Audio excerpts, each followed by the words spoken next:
नमस्कार दोस्तों, स्वागत है आप सभी का एक बार फिर से एजु मित्रा यूट्यूब चैनल पर। देखिए दोस्तों, कल की क्लास में हमने पढ़ा था संत पीपा जी के बारे में।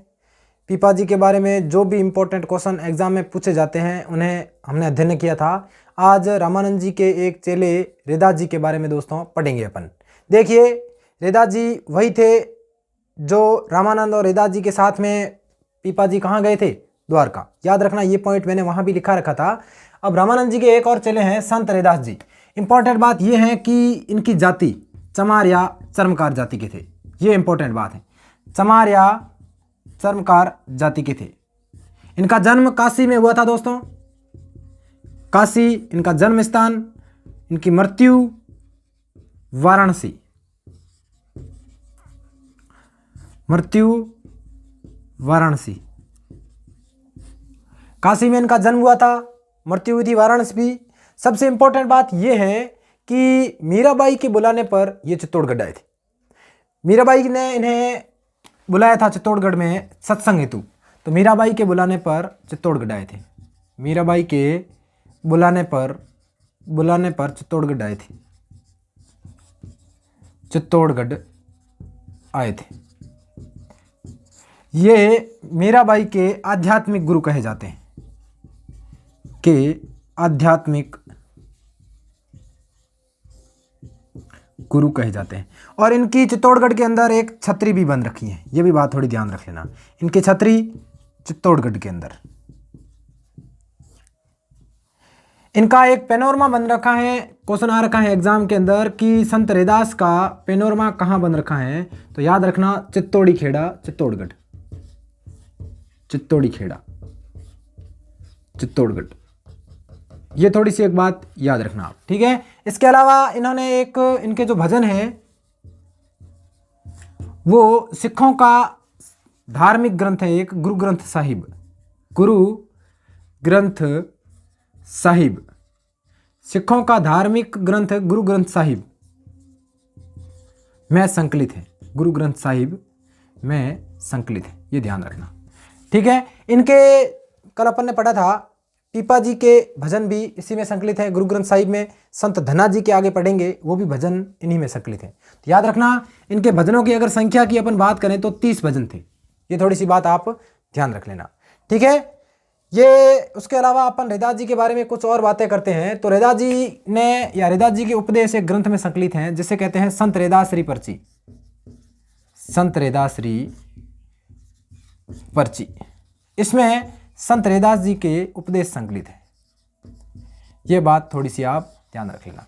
देखो, एक बार आप स्क्रीनशॉट लेना चाहते हो तो ले लो, उसके बाद में वापस रिवीजन कर लेते हैं थोड़ा।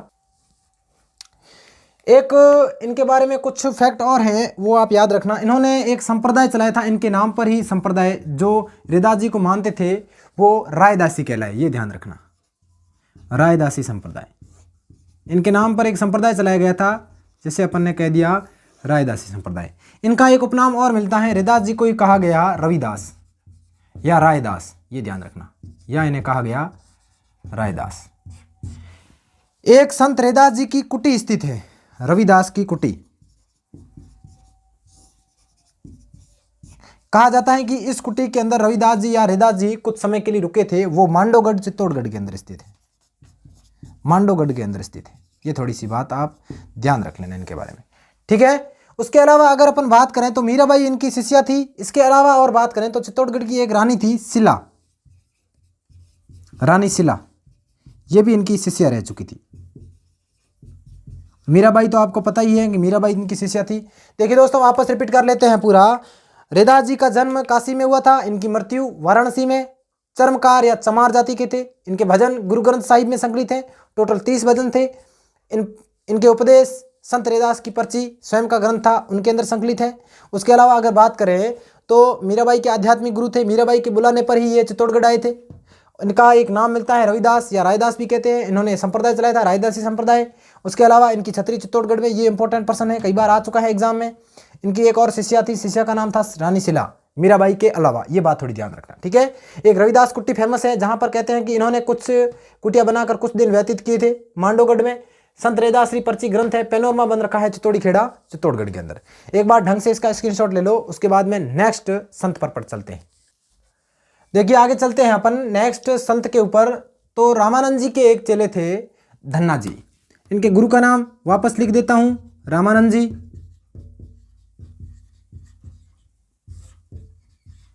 ठीक है, ये बात थोड़ी ध्यान रख लेना, रामानंद जी के ही चेले पढ़ रहे हैं अपन, तो रामानंद जी इनके गुरु होंगे। इनका जन्म धुवन गांव टोंक,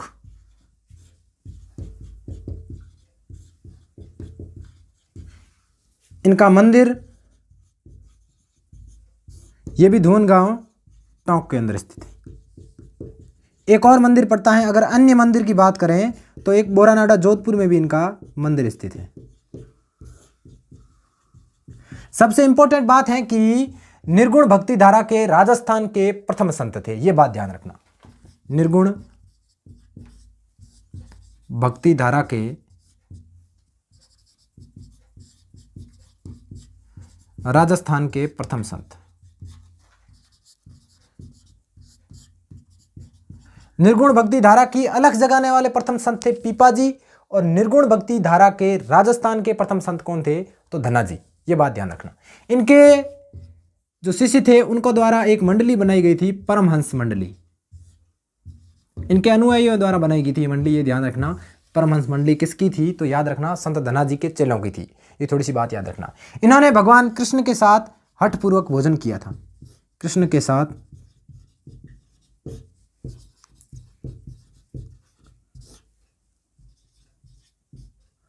हठ प्रवृत्ति से भोजन किया था,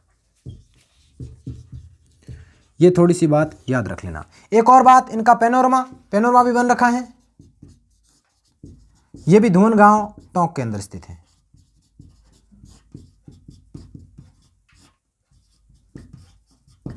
इनके भी भजन गुरु ग्रंथ साहिब में संकलित हैं।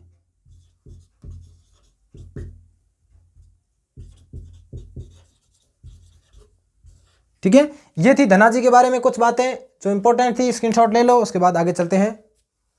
एक बात याद रखना, ये जाट जाति के प्रमुख लोक देवता है, ये भी बात थोड़ी सी ध्यान रख लेना। जाट जाति के प्रमुख लोक देवता, ठीक है, ये स्वयं जाट जाति के थे, और इनका प्रचार प्रसार यहाँ इन्हें पंजाब में भी बहुत लोकप्रिय है। ये पंजाब में भी बहुत लोकप्रिय है, ये भी बात थोड़ी ध्यान रख लेना। वापस एक बार देख लेते हैं धन्ना जी के बारे में। धन्ना जी का जन्म धुवन गांव टोंक, मंदिर धुवन गांव टोंक, पैनोरमा धुवन गांव टोंक। ठीक है, जाट जाति के थे, गुरु का नाम रामानंद जी, अन्य मंदिर बोरानाडा, भगवान कृष्ण के साथ हठप्रवृत्ति से भोजन किया था, भजन इनके गुरु ग्रंथ साहिब में संकलित है। उसके अलावा पैनोरमा भी धुवन गांव टोंक, निर्गुण भक्ति धारा के राजस्थान के प्रथम संत थे। इसके अलावा अपन यहीं पर थोड़ा सा देख लेते हैं, दो और मैंने चेले बताए थे, एक तो सेना जी और एक बताया था सदना जी। इनके बारे में आपको दो ही बातें ध्यान रखनी। सेना जी, सेन हमेशा नाई लगाते हैं, तो नाई जाति के थे, ये ध्यान रख लेना। और सदना जी याद रखना कसाई जाति के थे। बस इनके बारे में आपको दो ही पॉइंट याद रखने हैं, एग्जाम की दृष्टि से पूछे जाते हैं। सेना जी नाई जाति के थे और सदना जी कसाई जाति के थे। ठीक है, तो देखिए दोस्तों, आप स्क्रीनशॉट ले लो। उसके बाद थोड़ा आगे चलते हैं। देखिए, अपन ने रामानंद जी के चेलों के बारे में विस्तार से अध्ययन किया है, एक एक चेले के बारे में पढ़ा है। अब अपन चलते हैं दूसरे वैष्णव धर्म के, वैष्णव संप्रदाय के एक और पार्ट, निम्बार्क संप्रदाय पर। ठीक है, तो हेडिंग डालते हैं निम्बार्क संप्रदाय। निम्बार्क संप्रदाय एग्जाम में कई बार क्वेश्चन पूछ चुके हैं इस संप्रदाय से, तो याद रखना निम्बार्क संप्रदाय के बारे में कुछ डिटेल आपको पता होनी चाहिए। ठीक है, अपन पढ़ते हैं। निम्बार्क नाम से ही पता चल रहा है, निम्बार्क से याद रख लेना, निम्बार्काचार्य इसके प्रवर्तक थे। निम्बार्काचार्य, निम्बार्क संप्रदाय के प्रवर्तक निम्बार्काचार्य, याद रह जाएगा। इसके कुछ नाम हैं, जैसे इसको कहते थे हंस संप्रदाय, सनक संप्रदाय, हंस संप्रदाय, सनक संप्रदाय, राधा वल्लभ संप्रदाय। याद रखना, राधा वल्लभ संप्रदाय किसने कहा था? तो थोड़ा ध्यान रख लेना, हित हरिवंश, एक व्यक्ति था हित हरिवंश नामक, उसने कहा था कि ये जो निम्बार्क संप्रदाय है इसे अपन राधा वल्लभ संप्रदाय भी कह सकते हैं। इस संप्रदाय के अंदर किसकी पूजा की जाती है? तो भगवान कृष्ण तथा राधा की युगल रूप में पूजा की जाती है। कृष्ण तथा भगवान कृष्ण तथा राधा की युगल रूप पति पत्नी के रूप में पूजा की जाती है। यह बात थोड़ी सी आप ध्यान रखना। वापस देख लो, निम्बार्क संप्रदाय के प्रवर्तक निम्बार्काचार्य, हंस संप्रदाय, सनक संप्रदाय, राधा वल्लभ संप्रदाय। राधा वल्लभ संप्रदाय किसने कहा था? हीतरिवंश ने। ये बात ध्यान रखना। इसके अलावा एक नारद संप्रदाय भी इसके उपनाम है, तो ये उपनाम ध्यान रखना। कभी कभार एग्जाम में सीधा पूछ लेते हैं नारद संप्रदाय कौन सा है, या नारद संप्रदाय के प्रवर्तक कौन है, हंस संप्रदाय, सनक संप्रदाय, राधा वल्लभ संप्रदाय। ये ध्यान रख लेना, ठीक है। इसमें पूजा भगवान कृष्ण तथा राधा की युगल रूप में अर्थात पति पत्नी के रूप में की जाती है। एक बात आप ध्यान रखना, एक टेक्निकल वर्ड है निमावत्साद। निमावत्साद उसको कहते हैं, मारवाड़ के अंदर निम्बार्क संप्रदाय के संत को क्या कहते हैं? निमावत्साद। मारवाड़ के अंदर निम्बार्क संप्रदाय के संत को क्या कहते हैं? निमावत्साद। वापस बोल रहा हूं, मारवाड़ में जो निम्बार्क संप्रदाय के संत होते हैं उसे निमावत्साद कहते हैं। यह ध्यान रखना। अब ध्यान रखना, इसके मंदिर को राधा कृष्ण मंदिर कहते हैं। इस संप्रदाय के मंदिर को क्या कहा जाता है? राधा कृष्ण, क्योंकि राधा और कृष्ण की क्या युगल रूप में पूजा की जाती है। इसकी प्रमुख पीठ इंपॉर्टेंट है, ध्यान रखना, सलेमाबाद अजमेर।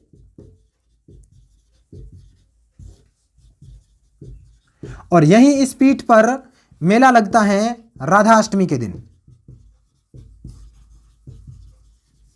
राधा अष्टमी कब आती है? तो भाद्रपद शुक्ल अष्टमी। शुक्ल अष्टमी, ये बात ध्यान रखना। भाद्रपद शुक्ल अष्टमी को राधा अष्टमी, भाद्रपद कृष्ण अष्टमी को कृष्ण जन्माष्टमी, ठीक है। यह बात आप थोड़ी सी ध्यान रखना। एक इंपॉर्टेंट बात है, इस संप्रदाय का जो दर्शन था वो याद रखना। दर्शन था द्वैताद्वैत, या ऐसे कहते हैं भेदाभेद। इंपॉर्टेंट क्वेश्चन है, अभी क्वेश्चन आया हुआ है तो एग्जाम के अंदर, दर्शन द्वैताद्वैत या ओब्लिक करके भेदाभेद, दोनों नाम थोड़े से याद रख लेना। अब इंपॉर्टेंट बात यह है कि सलेमाबाद ये अजमेर में पड़ता है। यहां पर ये प्रमुख पीठ है निम्बार्क संप्रदाय की। कौन सी नदी के किनारे है? तो रूपनगढ़ नदी। ये थोड़ी सी याद रख लेना। और इस जो सलेमाबाद पीठ थी उसके प्रवर्तक कौन है? तो आप ध्यान रखना, परशुराम जी। इनका एक ग्रंथ है परशुराम सार सागर।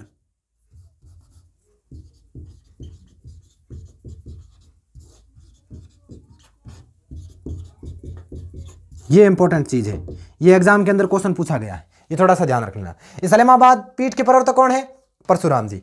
इन्होंने एक ग्रंथ लिखा था परशुराम सार सागर। अगर मैं बात करूं कि निम्बार्क संप्रदाय की अन्य पीठ कहां स्थित है, तो वो आहड़ उदयपुर में है।